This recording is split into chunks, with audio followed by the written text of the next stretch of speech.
Bismillahirrahmanirrahim. Assalamu alaikum, dear participants and viewers. Welcome to this session of textual study of the Quran.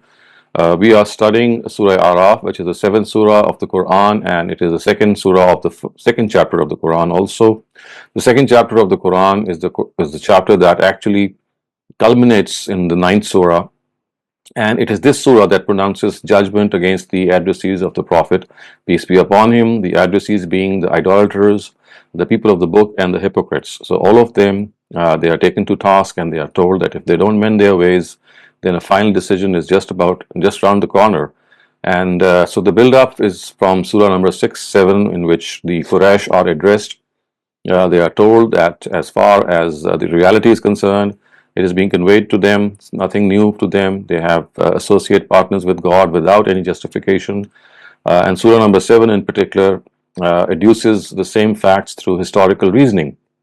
And we'll start off with verse 31. It says, Ya bani Adama khuzu zinatakum inda kulli masjid wa kulu washrabu wa la tusrifu innahu la yuhibbul musrifin.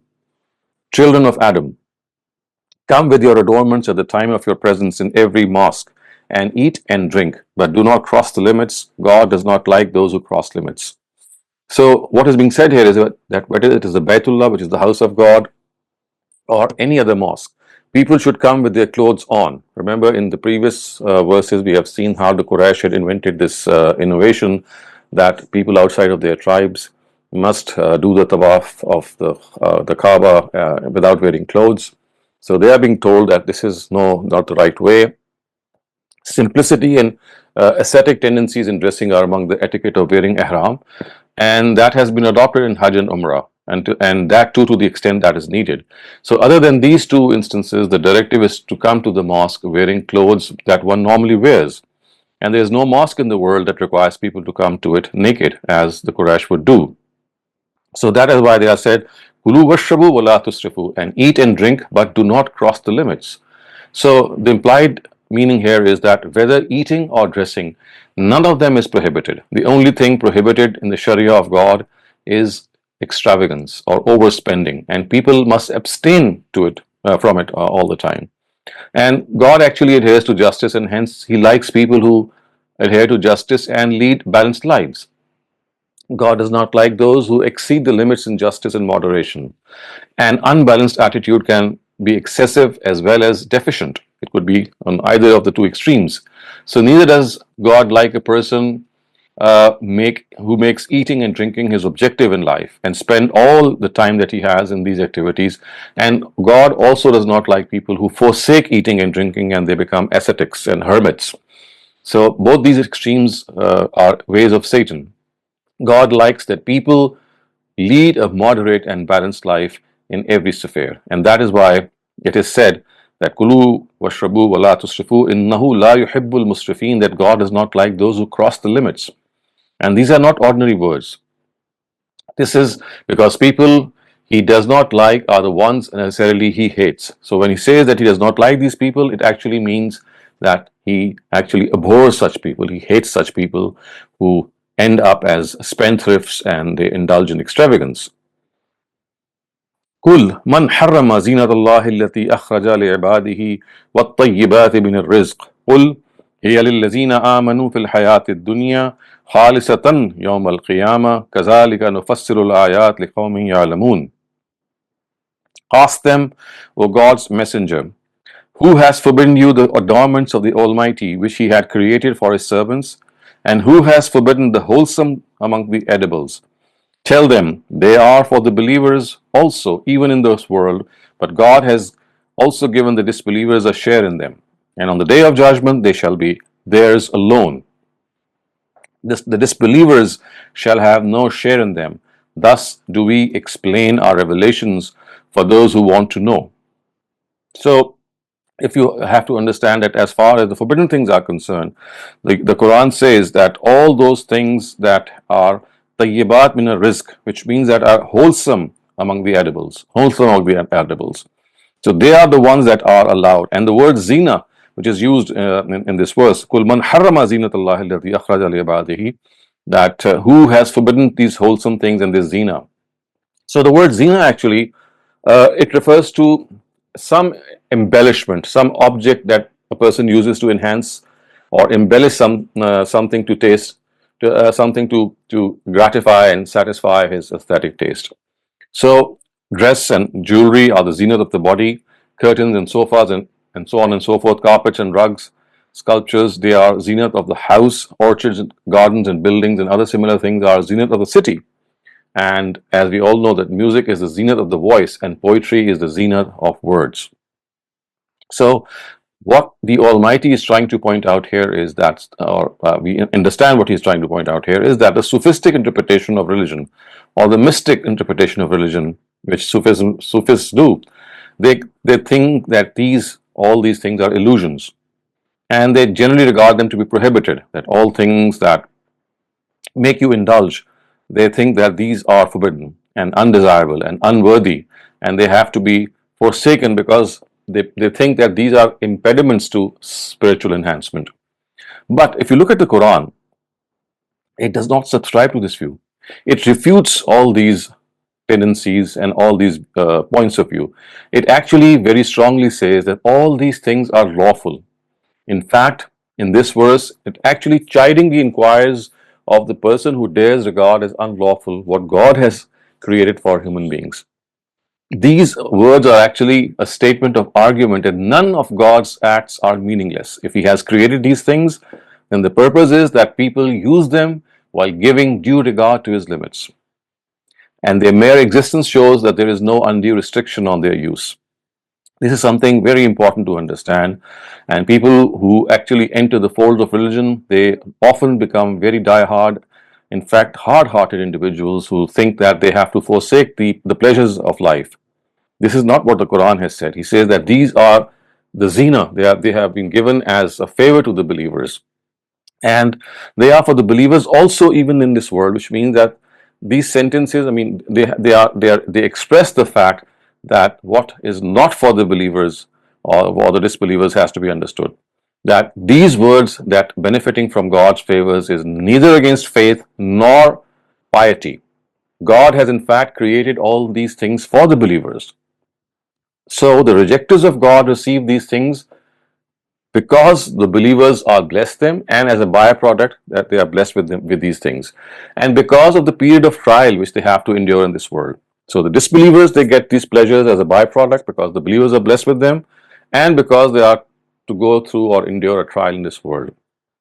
But in the hereafter, God says that they shall be solely reserved for the believers. All these things, all these embellishments, all these zina, the rejectors will have no share in them, and they shall be deprived of them forever. This is actually an amazing declaration of the Quran. It's something so fantastic that, contrary to religious concepts and teachings of sophistic points of view and religion, it presents a completely different aspect of religious life.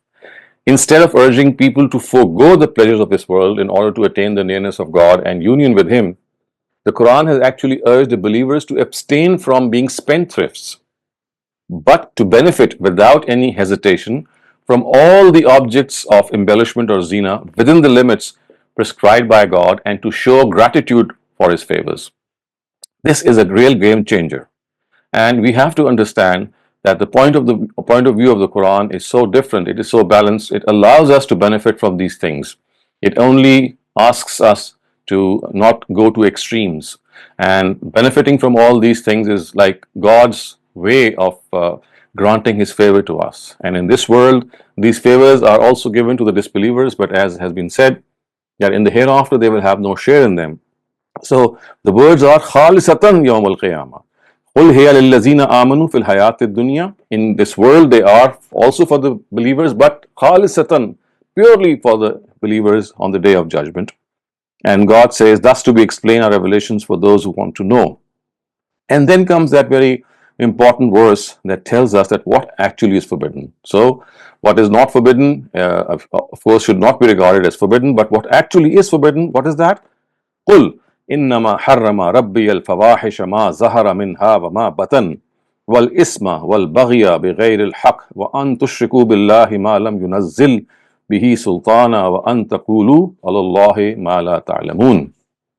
So if you look at these things, that it says that my God has only forbidden lewd acts, whether open or hidden, and usurping rights and wrongful oppression, and that you associate with God that for which he had not that for which he did not send down any sanction, and that you fabricate something about God that you know not.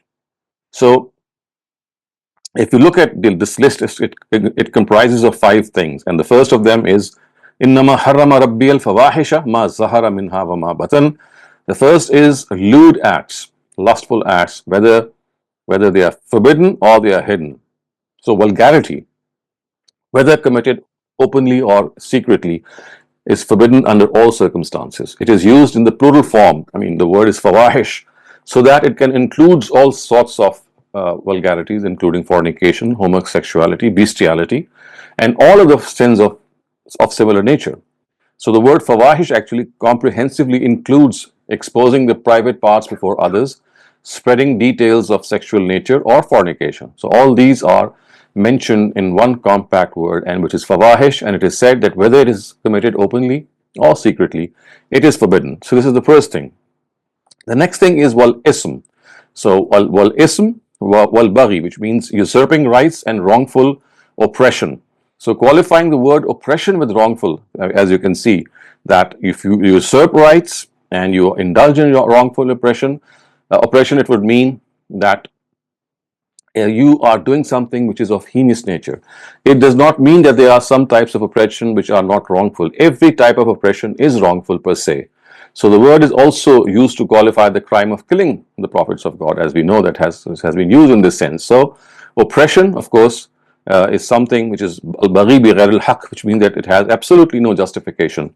And the word ism here is used in the sense of usurping rights, and whenever it occurs in this way with baghi, it always means usurping rights. So this is the second and third thing. Ism and baghi bi ghair al-haq, the second and the third. Now what is the fourth thing? وَأَن تُشْرِكُوا بِاللَّهِ مَا لَمْ يُنَزِّلْ بِهِ سُلْطَانًا, that you associate with God that for which he did not send down any sanction. So this is stated because no argument, whether intellectual, scriptural, or natural, in favor of polytheism has ever been presented, nor will it ever come to be presented.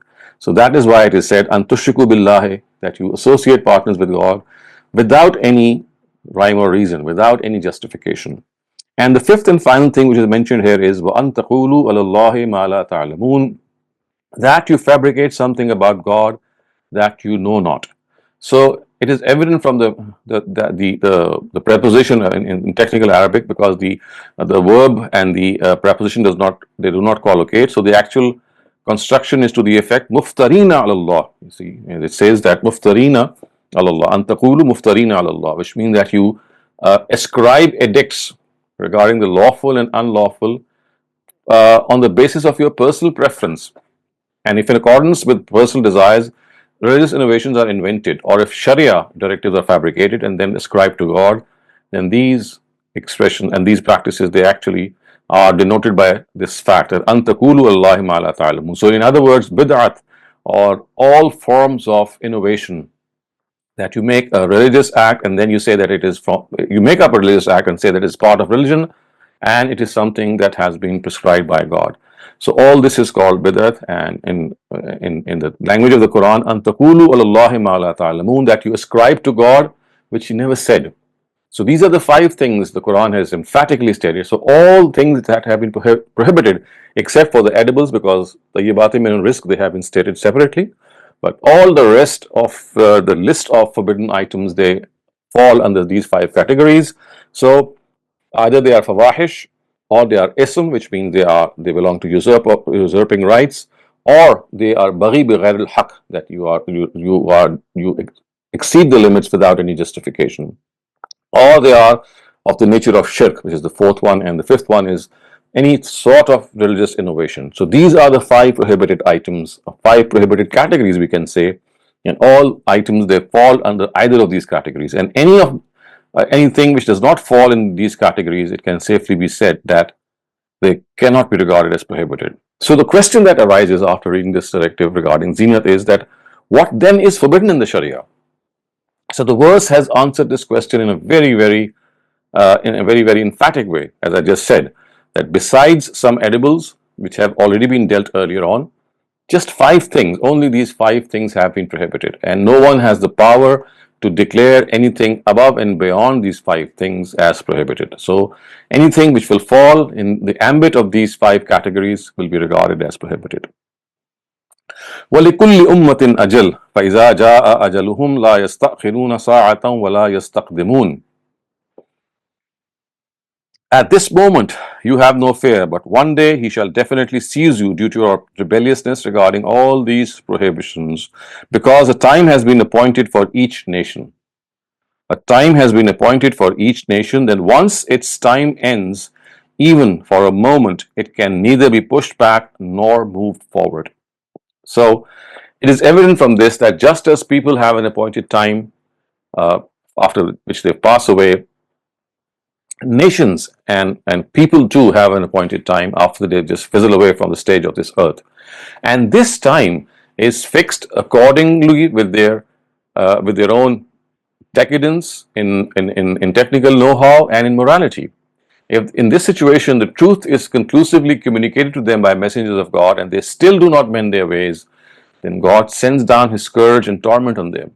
If this conclusive communication, also called Itmam al-Hujjah, does not take place, then after reaching the lowest point in know-how and morality, they die just as people die. So in other words, 2 situations will arise, that if the truth is also conclusively communicated to people and they still don't mend their ways, then at this situation, if their decadence and know-how and morality is at its peak, then they're just going to fizzle away if this truth has not been communicated. But if it has been communicated, then the torment of God is going to visit them. So you see, these are the 2 things, that the torment of God is going to visit them if the truth has also been communicated and they have gone down in their moral standards as well.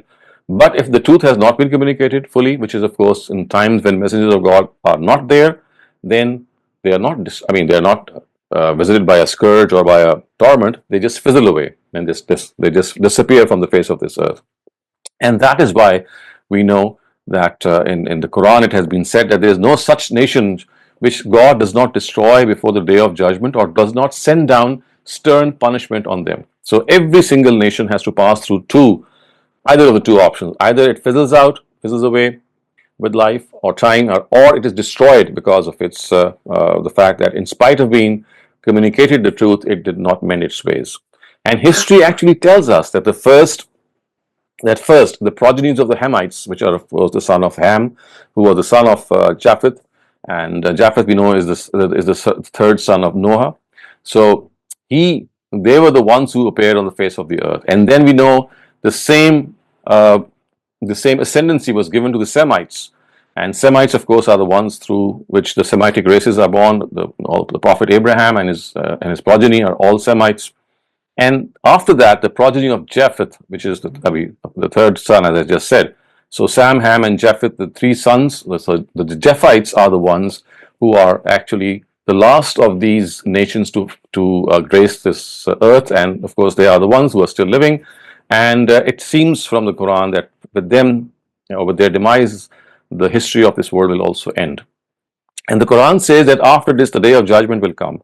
And if you look at the verse in totality, you'll see that the Quraysh are addressed, and the decision has been passed down for them that when after Muhammad conclusively after Prophet Muhammad has conclusively communicated the truth to them, so they will now be totally destroyed, because this is what happens, that if you are in your lowest ebb and you are communicated the truth, then of course the time is for you is going to expire. And this has been happening for all the 3 important nations that inhabited after the deluge of Noah. So the Hamites were the first to go, then came the Semites, and now we have the Japhites taking their turn. So this is a bit of history to understand this particular verse. And then it says, Ya Bani Adam, imma ya'tiyannakum rusulun minkum yaqussuna alaykum ayati faman ittaqa wa aslaha fala khawfun alayhim wa la hum yahzanun. Children of Adam, on the very first day I had informed you that if messengers come to you from among your own selves, reciting to you my revelations, listen to what they say, because those who feared God and reformed themselves shall then have nothing to dread, nor shall they be grieved. They have nothing to dread, nor shall they be grieved. So this is a reminder of the promise that we know has already been mentioned in the Quran, that the Quraysh are the addressees here, we know, and the purpose of this verse is that since a messenger has now been sent to them, and they must not be slack anymore. They had the chance to be slack for so many centuries after Ishmael, but now a messenger has come to them once again in the form of Prophet Muhammad. So they should now follow him if they want to be secured from the trials of Satan and from the wrath of God. And that is precisely what has been stated here. And then it is said, وَالَّذِينَ كَذَّبُوا بِآيَاتِنَا وَاسْتَكْبَرُوا عَنْهَا أُولَٰئِكَ أَصْحَابُ النَّارِ هُمْ فِيهَا خَالِدُونَ. On the other hand, those who denied our revelations and arrogantly turned away from them are the ones who are the dwellers of hell. They shall abide therein forever. So this is exactly the opposite of what has been said. And if you see that the word istikbar has been used, so istikbar actually means to be arrogant, and the preposition an actually shows that it is something that makes you turn away from the truth as well. So وَالَّذِينَ كَذَّبُوا بِآيَاتِنَا, the verse says that if they deny our revelations, the revelations of God, and they show arrogance in denying them, then they are the people who are going to become the fireword of hell in the hereafter, and they'll stay in it forever. فَمَنْ أَظْلَمُ مِمَّنِ افْتَرَى عَلَى اللَّهِ كَذِبًا أَوْ كَذَّبَ بِآيَاتِهِ. So who can be more unjust than those who impute falsehood to God or deny His revelations? أُولَٰئِكَ يَنَالُهُمْ نَصِيبُهُم مِّنَ الْكِتَابِ حَتَّى إِذَا جَاءَتْهُمْ رُسُلُنَا يتوفونه قالوا أينما كنتم تدعون من دون الله قالوا ضلوا عنا وشهدوا على أنفسهم أنهم كانوا كافرين. So, who can be more unjust than those who impute falsehood to God or deny His revelations? What has been written for them in their record is their share in the life of the hereafter will reach them, until when our angels come to them to claim their souls, they will ask, what are those whom you worship besides God? They will reply, all of them have been lost upon us, and will bear witness against themselves that they were in fact disbelievers. Viewers, this is something that is very commonly discussed in the Quran, and the Quran tells us time and again that these people will be humiliated in the hereafter, and it is said here that this will occur as soon as the angels will come to claim their lives. حَتَّى إِذَا جَاءَتْهُمْ رُسُلُنَا يَتَوَفَّوْنَهُم. They will ask them, these angels will ask them, that where are those associates and partners of God? And then these people will reply that they have been lost upon us, we don't see them. And then the Quran says in very, very emphatic words, وَشَهِدُوا عَلَىٰ أَنفُسِهِمْ, that they will bear witness against their own selves that they were deniers.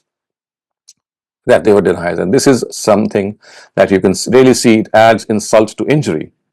قَالُوا ادْخُلُوا فِي أُمَمٍ قَدْ خَلَتْ مِنْ قَبْلِكُم مِنَ الْجِنِّ وَالْإِنسِ فِي النَّارِ كُلَّمَا دَخَلَتْ أُمَّةٌ لَعَنَتْ أُخْتَهَا حَتَّى إِذَا ادَّرَكُوا فِيهَا جَمِيعًا قالت أخراهم لأولاهم ربنا هؤلاء أضلونا فآتيهم عذابا ضعفا من النار قال لكل ضعف ولكن لا تعلمون. God will say, you too enter hell with all those groups of men and jinn who live before you. Whenever a group from among them will enter, it will curse its fellow group, until when all are gathered there, their later ones will say about the earlier ones, Lord, it is these people who led us astray, so inflict a twofold punishment on them.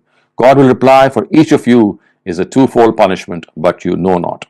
So you can clearly see that this is a conversation that's going to take place in the hereafter. But the way it's going to take place has been so effectively portrayed here, that the people who will be led astray will curse their leaders, and the leaders will disown them. People who followed them and blamed them, I mean, they would say that, well, these are the people who led us astray.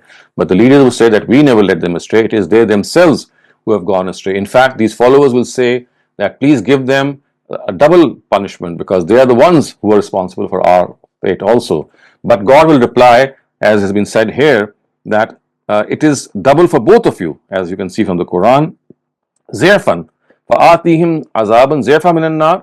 So this is what they would request the Almighty, that please give them twice the punishment. But God will reply, for each of you is a twofold punishment. How can you say that you are to be ruled out? And so each of you will be receiving a twofold punishment. And why? The first punishment was because they preferred to go astray themselves. Remember, no one can forcibly take you astray.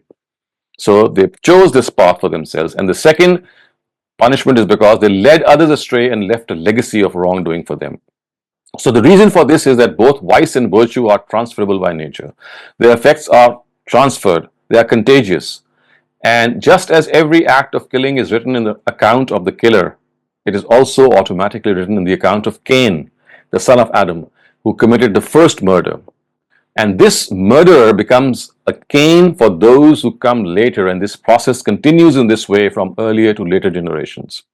And it is for this reason that it is said that there is a twofold punishment for each, because something that you do for your own self is the first punishment that you get, and you also have a share when you do this for people who follow you. You see, a person will also undergo the punishment for the sins of others in which he set an evil example for them. So you are going to be punished for your own self, and because you became an evil example for others, that's the second time that the punishment will also visit you. So if the earlier generations cannot save themselves from the bad legacy that they have left behind, how can the latest generations secure themselves? So in this way, each group has predecessors and successors in this regard. So every group has a predecessor and a successor, and every group will be punished for its own crimes and for the crimes of others for which it set an example. And of course, this is absolutely fair. وقالت أولاهم لأخراهم فما كان لكم علينا من فضل فذوقوا العذاب بما كنتم تكسبون. At this, the earlier ones will say to the later ones, if we are wrongdoers, then you too could not acquire any superiority on us. So taste the flavor of punishment in retribution of what you did. Now, this is because they too had committed the same crime, the earlier generations. They would have been worthy of preference had they set a good example. But if they are no different, what preference or concession can they demand? So the earlier ones and the later ones will be, they will have this, they'll be the chip of the same block, and they will suffer the same humiliation and the same punishment. إن الذين كذبوا بآياتنا واستكبروا عنها لا تفتح لهم أبواب السماء ولا يدخلون الجنة حتى يلج الجمل في سم الخياط وكذلك نجزي المجرمين. This is certain that those who have denied our revelations and have arrogantly turned away from them, for them the doors of the heavens shall not be opened, and they shall never enter paradise, unless a camel passes through the eye of a needle. Listen, this is how we punish wrongdoers. Now, this is one of the very profound verses of the Quran. It tells us how arrogance is something that can lead a person to total damnation. For such a person, the doors of the heavens shall not be opened, which means that they will not be welcomed at all, and they will be humiliatingly shoved into hell. And it is said that the only possibility for them to save themselves is if a camel is able to pass through the eye of a needle. And just as that is impossible, so this too is impossible. So this is a style of the Quran. It tells us the impossibility that if a camel can pass through the eye of a needle, then these people can also be forgiven. But because that cannot happen, so this also cannot happen. And they shall never enter paradise. Of course, it's a hyperbolic style, I would say. It's something that can tell us that how the Almighty has said that arrogance is something that can lead a person to total disaster. And this is something that can, if you persist on arrogance, then that is what God says is going to lead a person to certain hell. Because now a person is not relenting. He or she is not understanding the position that God has given that person. He is trying to become a God, a semi-God in his own right. And that is what the Almighty says is absolutely unacceptable. لَهُمْ مِنْ جَهَنَّمْ مِهَادٌ وَمِنْ فَوْقِهِمْ غَوَاشٌ وَكَذَلِكَ نَجْزِي الظَّالِمِينَ. For them shall be the bedding of hell, and also their very covering from above. Listen, this is how we punish the unjust. So again, the mihad, which means the bedding, and which means the covering, and ghawash, of course, is something that is the bedding. So I'm sorry, it's just the other way around. So bedding is basically the mihad, and ghawash is the covering above them. So whether you are lying on something or whether something is covering you, both will be made from hell. And that is something, of course, which would be unbearable. But God says, وَكَذَلِكَ نَجْزِي الظَّالِمِينَ. It is in this way do we punish the unjust. وَالَّذِينَ آمَنُوا وَعَمِلُوا الصَّالِحَاتِ لَا نُكَلِّفُ نَفْسًا إِلَّا وُسْعَهَا أُولَٰئِكَ أَصْحَابُ الْجَنَّةِ هُمْ فِيهَا خَالِدُونَ. On the other hand, those who have professed faith and have done righteous deeds, and in this matter we do not burden a soul beyond its capacity, it is they who are the companions of paradise. They shall abide in it forever. So this is a uh, very typical style of the Quran, that whenever the fate of the disbelievers is mentioned, adjacent to it, the fate of the believers is also mentioned. And here it is said that people, on the other hand, who do not adopt these evil ways, and as you can see, that they do righteous deeds, and then it is also inserted as a parenthetical sentence that God does not burden a soul beyond its capacity. And this is an assurance it is that is given forthwith, that these righteous deeds that you do are ones that are able you are able to do according to your own capacity. You're not required to do things which are beyond yourselves. And if you're able to do so, then God says that He is going to reward you with paradise in which you will stay forever. And the next thing which is mentioned is that وَنَزَعْنَا مَا فِي صُدُورِهِم مِّن غِلٍّ تَجْرِي مِن تَحْتِهِمُ الْأَنْهَارُ وَقَالُوا الْحَمْدُ لِلَّهِ الَّذِي هَدَانَا لِهَٰذَا وَمَا كُنَّا لِنَهْتَدِيَ لَوْلَا أَنْ هَدَانَا اللَّهُ لَقَدْ جَاءَتْ رُسُلُ رَبِّنَا بِالْحَقِّ وَنُودُوا أَن تِلْكُمُ الْجَنَّةُ أُورِثْتُمُوهَا بِمَا كُنتُمْ تَعْمَلُونَ. We shall banish every grievance of their hearts. Rivers will be flowing beneath them, and they will say, "Gratitude be to God who guided us to this path. And had God not given us this guidance, we would never ourselves have been able to reach this path." In reality, the messengers sent by us had brought down the absolute truth. At that time, they will be called, "This is the very paradise that you have been made heirs of because of your good deeds." So they shall abide them in it forever, and every grievance shall be banished from their hearts. وَنَزَعْنَا مَا فِي صُدُورِهِم مِّن غِلٍّ. So in other words, people in hell, on the other hand, as they will be cursing and rebuking one another, but this will be in entire contradistinction to what will happen to the people of paradise. They will lovingly greet one another.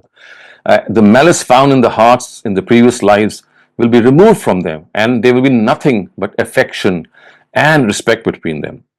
And the Quran says that you have to understand this, that we would never ourselves have been able to reach this path without the guidance of God. Now, the implication of this is that whatever has been obtained is through God's grace and His affection and His mercy, and through the reminders of the prophets of God. These people will express the fact that these favors and God's grace, had they not been present, they would not have individually been able to reach paradise merely on the basis of their own deeds. The journey of this world was a difficult one. It was perilous, but it was made safe and secure for them. It is God's grace that today they are benefiting from the favors of God, which was far greater than their hope, imagination. So they were never hoped such windfall gains would come their way. And such is the extent of these favors that merely deeds could not have entailed such huge reward. They would have said that, well, we did do good deeds, but how can we imagine ourselves being rewarded so many times more than what we did? And this is what the Quran has said here. This would be God's grace and His mercy and affection, that they would be rewarded many times for what they did. And as you can see, that the verse says that this is the paradise. This is the paradise that وَنُودُوا أَن تِلْكُمُ الْجَنَّةُ أُورِثْتُمُوهَا. This is the very paradise that you have been made heirs of because of your deeds. Now, this is a sentence of actually greeting and congratulations to the believers. Indeed, they have reaped success and gained the paradise lost by their forefathers, and this is something which belonged to them, and their efforts proved that they were worthy of being returned this belonging. So the statement of the dwellers of paradise basically cited in which they regard paradise to be God's blessing on them and not the reward for their efforts. So basically, if you can see that the believers are saying that the paradise we have earned could not have been merely because of our deeds, because they were this big and the reward we are getting is so big. But God replies to them and tells them that whatever you have gotten here is in fact because of your own deeds.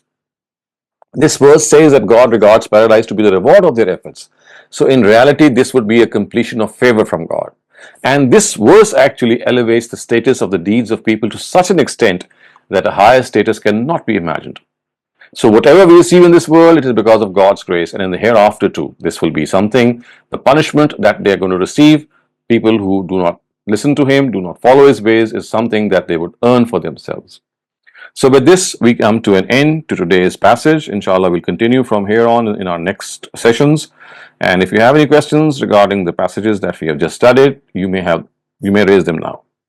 The forum is open, only topic related questions at this time. Later on, if we have time, we'll open the floor for open questions. Dr. Saleem, I have a question. So the descendants of Ham and Sham are the ones who were able to rule the earth before the Japhites. Is that how we perceive it in Yes, Islam? that is what happened. So the Hamites are these African people, these tall and extremely sturdy people from the African continent. They were the Hamites, and we have their remnants today. But it seems that they were the ones who ruled this earth, or their subcategories or their sub-nations they ruled. After them, the Semites were the rulers, and we know that the Semitic races, like Abraham's progeny, they were given this chance. And now the Japhites, who is the third, Japheth is the third son of Noah, and his progeny is called the Japhites. And from amongst Japhites are Gog and Magog also. So the Yajuj or Majuj or Gog or Magog are the grandchildren of Japheth actually. So they are the ones about which the Quran says that near the end of time they will be the ones who would have occupied a better part of the world, and they'll try to attack the inner portions of the earth. And then we know from the Quran that the earthquake of the final judgment would take place, which means that the hereafter would come, and the Qiyamah, as the Quran calls it, would be set up on this earth. So expanding on that question, would the Egyptian races be a part of Ham or Sham? So that's a historical question that has to be actually gauged in a different way, because you see, Egyptian races are not just the ones that you see today. They would need to be traced back to their earliest origins. So we will either group them amongst the Hamites or the Shemites, or the Semites, I would say. So that's a question of history that a student of history should tackle. Okay, thank you. Naushad Shafqat sir, I see that your hand is raised. Please ask your question. Dr. Verse 33 seems to be one of the most important verses in the Quran. And I've read many translations from diverse sects that we have. All of them translated almost exactly the same way as the Farai school does. But the word only is mentioned there. And yet we are told day in and day out that this is haram and this is haram and this is haram. I think here it is categorically, if I'm not wrong, categorically mentioned that it is only these 5 categories, and we as Muslims are probably allowed to come to an ijma within ourselves as to what constitute this any category or not. Isn't it so that this is really one of the most important ayat of the Quran? It is one of the most important verses of the Quran, because you see, if you look at it, it begins with these words, Kul innama harrama rabbi. So it is only this that God has forbidden. Only this, only and only this. And then the list is enumerated. The thing is, because we have not paid enough attention to this verse, and see, there are a lot of things that are mentioned in ahadith literature which either have been misunderstood or they fall in among any of these 5 categories. So you see, if it is just a question of linking anything that you find outside of the Quran or even within the Quran in these 5 categories. So a lot of things, they just get subsumed under these categories, but there would be a lot of other things as well which are outside of these 5 categories, and they are a clear case of misconception, or maybe mixing culture with religion, or maybe some other reason. And that is why, I mean, it is something that one marvels at God's ways of guiding humankind, that you see there is a whole list of things that has been mentioned in the Torah as prohibited, and a whole list of things that has been mentioned in the handbooks of our jurists, if you look at them. And all that you need to do is just consult this basic verse of the Quran and see whether anything is falling under any of these five categories or not. And if it is not, then I mean, it has no basis at all. It means that it has been wrongly tagged as something religious. And this is something which the Quran has given. And that is why you see the Quran continues to call itself as the Furqan, as the distinguisher between right and wrong, and the mizan, the scale in which you can measure things and tell whether they are right or wrong. So we need to use this scale, we need to use this Furqan, and if you don't use it, I mean, it's not the fault of the Furqan. Basically, it's our fault if you're not using it. Now, Shad Shah, do you have another question? I see that your hand is raised. Yes. Please go Dr. ahead. But there is another phrase in this very same verse that God has not sent any authority for that. Yunzila bihi Ma sultan. lam yunazzil bihi sultana. That's right. This seems to be repeated in the Quran at other places also, like in Surah Rahman, Ya Mashar al Jinni wal Insi. So, what is the technical? How does God say that He has not sent down any authority? He has not sent down. Why does He need to stress that? So, because they are being told that if anything is to be regarded as religion, then God says it is me or it is I who need to tell you. And if I have not given you any authority, if I have not sent down any argument in favor of that, then who are you to make this part of religion? So you see, God is time and again referring to His authority and telling them that if anything was to be part of religion, if there were deities besides me, I would have been the first to inform you.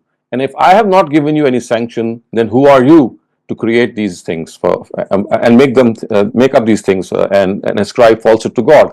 And that is precisely why, at many instances, just as this expression has been used, on other occasions the word used are iftara Allah, that you are imputing falsehood to God.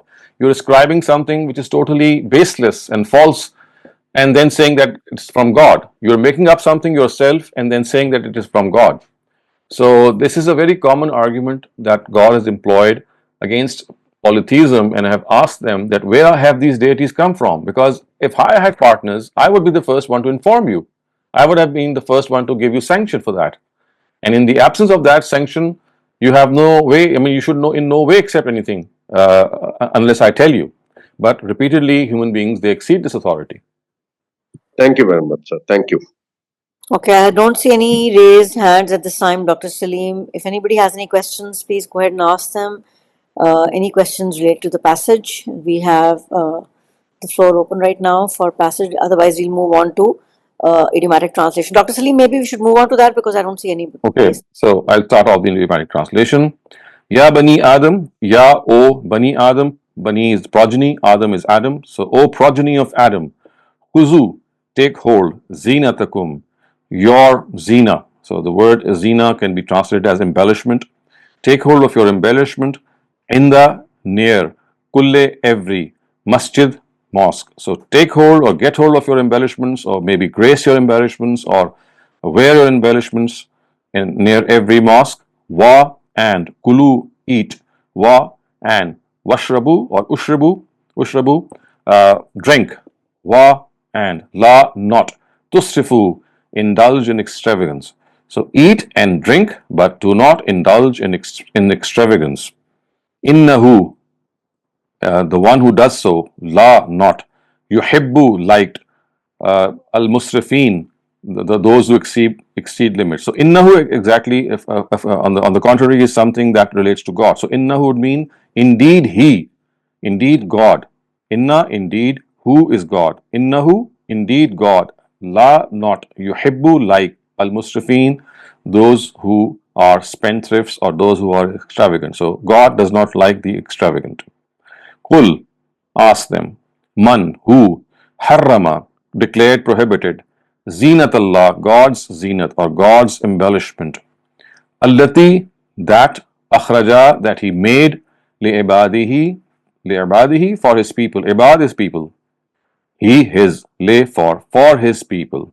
Wa, and. At-tayyibat, and the things which are pure. Min rizq, from sustenance.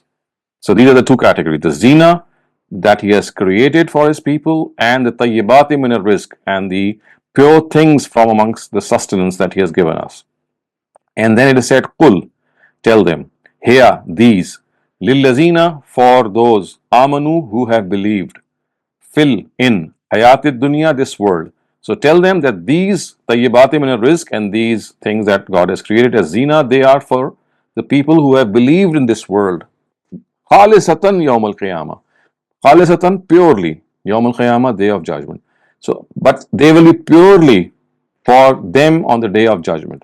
So in this world, they are for them, they are also for them, but in that world or the next world, they will be purely for them, khalisatan, solely for them. Kazalika, in this way, nufassilu, we explain al-ayat, verses, liqaumin, for people, ya'lamun, who want to know. So in this way, we explain our revelations or our verses for those who would like to know, for the people who would like to know. Kul, say, innama, indeed, harrama, declared, prohibited, Rabbi, my Lord, al-fawahish, vulgarities, ma zahara, what are apparent, minha, from them, wa, and ma batan, what are secret. So my God has declared, prohibited the vulgarities which are apparent or which are prohibited. Wal ism, and usurping of rights. Wal baghi bighair al haq, and wrongful rebellion or wrongful oppression. Bighair al haq, wrongful. Wa, and an, that, tushriku, you associate, billahi, with God, ma, that, lam, not, yunazzil, he has revealed, bihi, in their favor, sultan, any argument. Or you associate with God anything about which he has not revealed any argument or sanction. Wa, and an, that, taqulu, you say, Allah, against God, ma, that, la, not, ta'lamun, you know, or you say against God that which you do not know. In other words, what you do not know, you ascribe it to God. Wa, and likulli, for every, ummatin, for every nation, ajalun means a time period. For every nation there is a time. Fa, therefore, iza, when, ja'a, comes, ajaluhum, its time, la, not, yastakhiruna, is it delayed, sa'atan, for even a second, wa, and la, not, yastaqdimun, is it brought forward. So neither is it delayed nor is it brought forward even for a second when the time of that nation arrives. فَإِذَا جَاءَ أَجَلُهُمْ, when the time of that nation arrives, it is neither delayed nor is it brought forward. Ya Bani Adam, O children of Adam, imma, when, ya'tiyannakum, comes to you, rusulun, messengers, minkum, from you, yakussuna, explaining, alaykum, upon you, ayati, my revelations. So this is God telling them that, O children of Adam, when comes to you messengers from among you, while explaining to you my revelations, fa, therefore, man, he, ittaqa, was pious, wa, and aslaha, and reformed, fa, therefore, la, not, khawfun, fear, alayhim, upon them, wa, and la, not, whom they, yahzanun, sorrowful. So for manittaqa, he who was pious or he who feared, wa aslaha, and reformed himself, for him there will be no khawf, there will be no fear upon him, and nor will he have any sorrow. Yahzanun, will have any sorrow. Wa, and allazina, those who kazzabu, denied, bi ayatina, our revelations, wastakbaru anha, and showed arrogance from them, or turned arrogantly away from them. Istakbara anha is like saying who turned away in arrogance. Ulaika, it is they, ashabun nar, who are the dwellers of hell, they, fiha, in it, khalidun, forever. They will be in it forever. Fa, therefore, man, who, azlamu, more unjust, mimman, from that person, iftara Allah, who ascribes falsehood, iftara, falsehood, Allah, upon God. So who is more unjust than the person who ascribes falsehood to God? And that is actually mentioned right next to it, and that is kaziba. Man azlamu mimman man iftara alallahi kaziba. So who can be more unjust than the person who ascribes upon God, what does he ascribe? Kaziba, something which is false. Aw, or Kazzaba, who actually himself denies bi ayatihi, his revelations. So, who is more unjust than the person who imputes falsehood upon God or denies his revelations? Ulaika, it is they, yanaluhum, who will receive nasibuhum, their share, min al kitab, for what is written, for what is written for them, which means in their record, for whatever is written for them, they will receive their share. Hatta. So, in other words, whatever their share is in their record is going to reach them. That is what is mentioned in the previous verse.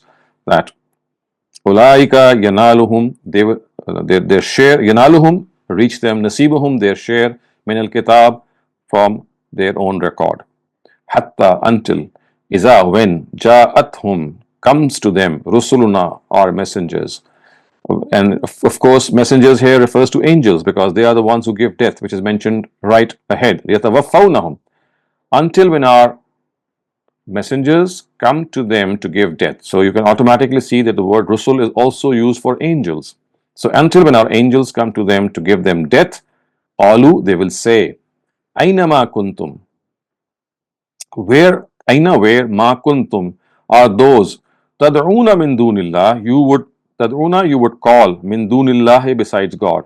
So these angels will ask them that where are those people that you called besides God, referring to their deities. Alu, they will reply, Dhallu anna, we have lost upon them, they have been lost upon us, we don't see them around us. Wa, and shahidu ala anfusihim, shahidu, bear witness, ala anfusihim, on themselves. So they will bear witness upon themselves. What will they bear witness? Annahum, that they, kanu, were, kafirin, rejectors. They will bear witness upon themselves that they were rejectors. Qala, so God will say, Udkhulu, enter, fi, among, umamin, nations, kad khalat, who were before, min qablikum, you. So enter upon the nations who were before you. And who are they? Min al jinni wal ins, from amongst the jinn kind and from amongst the mankind. And then finnar, that is something that was not mentioned earlier on. So that fi is repeated here. Fi finnar, because these nations upon which they will enter would have already entered hell. So it will be as if it is being said to them that you also enter amongst the nations that were before you, amongst jinn and men from among the dwellers of hell. So you enter amongst them who are already before you in hell. Kullama, whenever, dakhalat, enters, ummatun, a group of people, la'anat, it will curse, ukhtaha, its fellow group. So every time a group going to enter hell, it's going to curse its fellow group. Hatta, until, izad daraku, iza, when, it daraku, they are gathered, fiha, in it, jamia, all of them, until all of them have gathered in it. Gathered in it means gathered in hell. All of them have gathered in hell. What will happen? Qalat ukhrahum li'ulahum. Ukhrahum would mean the later ones. The later ones will say li'ulahum, to the earlier ones. So the followers will say to the leaders, Rabbana, O God, azalluna, they are the ones who led us astray. Fa'atihim, so give them azaban zirfa, the double punishment, minan nar, from hell. Qala, God will say, likullin, for each, zirfun, double. So for each is double, not just for their predecessors, but for every person. Walakin, but, la ta'lamun, la, not, ta'lamun, you know, but you do not know. Waqalat ulahum li ukhrahum. So it's now the other way around. Now the earlier ones will say to the later ones. Initially, the later ones were said about the earlier ones. Now it will be the reverse. The earlier ones will say about the later ones. What will be they will say? فَمَا كَانَ لَكُمْ. Fa, therefore, مَا كَانَ لَكُمْ عَلَيْنَا مِنْ فَضْلٍ. مَا كَانَ لَكُمْ عَلَيْنَا مِنْ فَضْلٍ would mean that you were not able to acquire any fazl upon us. فَمَا كَانَ لَكُمْ عَلَيْنَا مِنْ فَضْلٍ. You do not have any fazl or superiority over us. I mean, you are the same as we are. Fa, therefore, zuku, taste. al-azab, punishment, bima, because kuntum, you, taksibun, were earning. So now taste the azab, taste the punishment, bima kuntum taksibun, because of what you were earning or what you were doing. Inna allazina, inna indeed, allazina, those who, kazzabu, denied, bi ayatina, our revelations, wastakbaru anha, and turned away from them with arrogance. Wastakbaru anha, turned away from them in arrogance. La, not, tufattahu lahum, will be opened for them. Abwabus sama, the doors of the heavens. Abwab is the plural of bab, and abwab is the gates of heaven or the doors of heavens. Wa, and la yadkhuluna, they will not enter al jannah, paradise, hatta, until yalija, enters jamal, a camel, fi, in, some, I, al khayat, the needle. So they will not be able to enter paradise until a camel enters the eye of a needle. Wa, and kazalika, in this way, najzi, we reward al mujrimeen, the wrongdoers. In this way, of course, the word jaza is not used in the positive sense, it is used in the negative sense. And in this way do we punish the wrongdoers. Lahum, for them, min jahannam, from Jahannam, mihad. Mihad is something which is going to be their bedding, something which on which they are going to lie. Wa, and min fawqihim, and from above them, ghawash, that which is going to cover them like a quilt. So for them, the bedding will also be from hell, and what they are going to wear over them as a quilt, min fawqihim ghawash, that is also be something from hell. So for them shall be the bedding of hell, and for them shall also be the covering from hell. Wa, and kazalika, in this way, najzi, najzi, this is the way we punish az-zalimeen, the unjust. Wallazina, wa, and allazina, those who, amanu, professed faith, wa, and amilu, did, as-salihat, righteous deeds.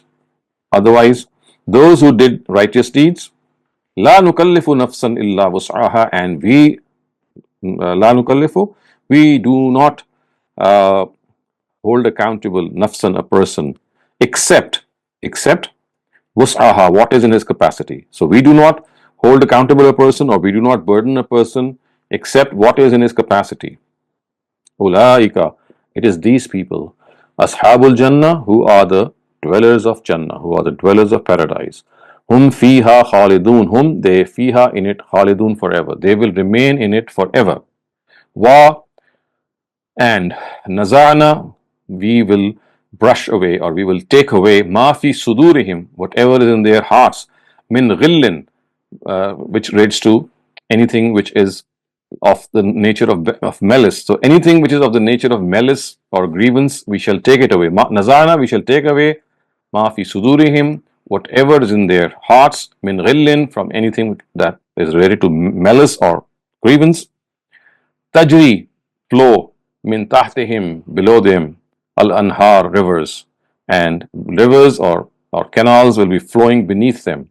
Wa, and qalu, they will say, alhamdulillah, gratitude to be God. Alhamdulillah, alhamd, gratitude, lillah, to God. Allazi, he who, hadana, gave us guidance.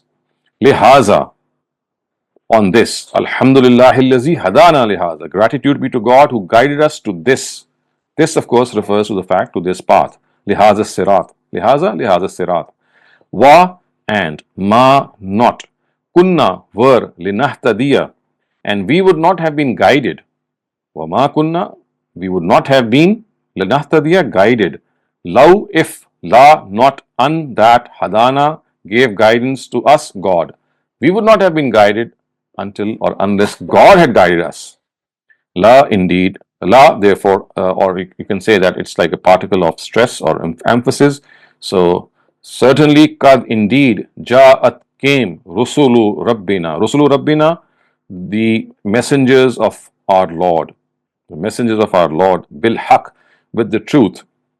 So the messengers sent by us, or in other words, we can say, laqad ja'at rusulu rabbina, laqad, indeed, ja'at, came, rusulu rabbina, the Rasul of our Lord, or the messengers of us, bil haq, with the truth.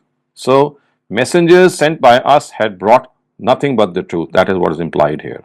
Wa and nudu. Nudu is like saying they will be called. They will be called out. What will be they called out? An, that. Tilkumul Jannah. This is the paradise. Uristumuha, of which you have been made an heir. This is the paradise of which you have been made an heir. This is a word that actually means which you have been made an owner or which you have been made part of. You've been given this paradise. You have been given this paradise as your ownership. Bima, because kuntum, you were ta'malun, doing your deeds. So this is something that you have earned. This paradise is something that you have earned and it will remain in your possession. So this completes our literal and idiomatic translation.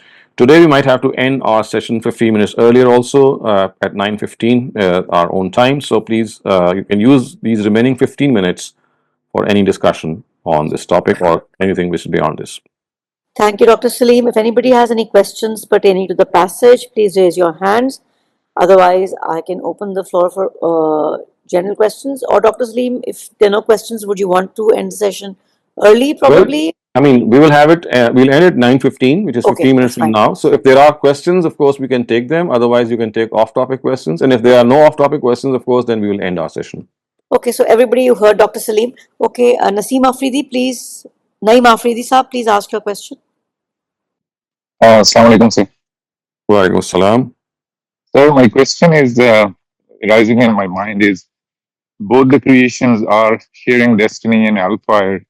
That would be the same case in Jannah. Both creation will share in Oh, yes, Jannah of as well. course. Yes, that is correct. You see, both these creations of the Almighty, the jinn kind and the mankind, both will be held accountable on the day of judgment, and they will be given their own reward and punishment. That is what the Quran explicitly mentions at other instances as well. Jazakallah, sir. Thank you. Javed Ishrat, sir, please ask your question. If you can. वैसे तो हमारा कोई ऐसा सवाल नहीं है क्योंकि माशाल्लाह गामदी साहब की वजह से और डॉक्टर साहब की वजह से बहुत सारी चीजें बल्कि सारी चीजें क्लियर हो चुकी हैं।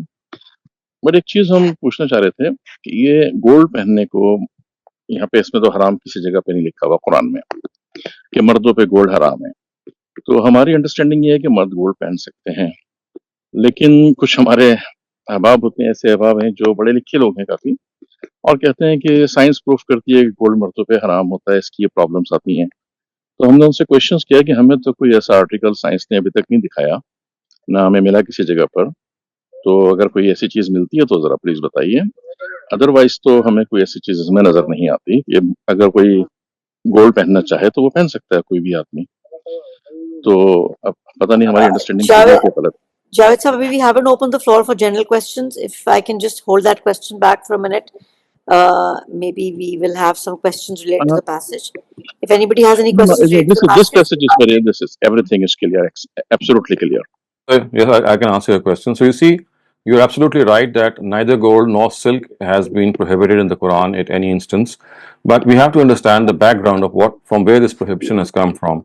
And that is, you see, what has happened is that in the times of the Prophet, while following the directive of the Quran has said on a number of occasions that kulu washrabu wa la tusrifu, that eat and drink, but don't be extravagant. Don't indulge in excessive spending, of course, because this is something that becomes a means of show off as well. So the Prophet, while following this directive that I should not be a spendthrift, I should not indulge in extravagance, he did not prefer using gold for men or use silk or any other expensive item, because he thought that it is in accordance with what the Quran has said, la tusrifu, that don't be a spendthrift, don't be extravagant.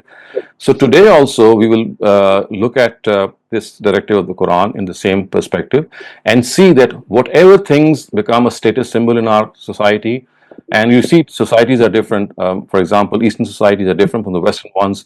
There are some affluent societies, some are poor societies. So every society will have its own norm. The principle will be the same, and that is anything which is a status symbol, anything which reflects extravagance should be avoided. And this is a question that you should ask yourself, that whether gold today, in whatever form is available, because we also know that gold today also has very different formats and different carats, as you can say, or different weights. So the thing is that you need to keep this in mind, that our Prophet while following the Quran, because it is basically the Quran that he was following. He did not prefer wearing things which became a status symbol or which were a symbol of extravagance. So that is the principle, that anything which becomes a symbol of status or an extravagant thing in your society, that should be abstained from. So the chat question, if I miss my Asr prayer and the time for Maghrib prayer has started, which prayer should I say first?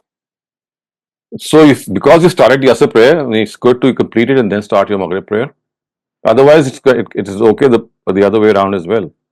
Okay, Naushad Shafqat, please ask your question. Yes, sir. What I wanted to say was that when God at the end of the passage that we read today says that no, this is a reward that you have earned.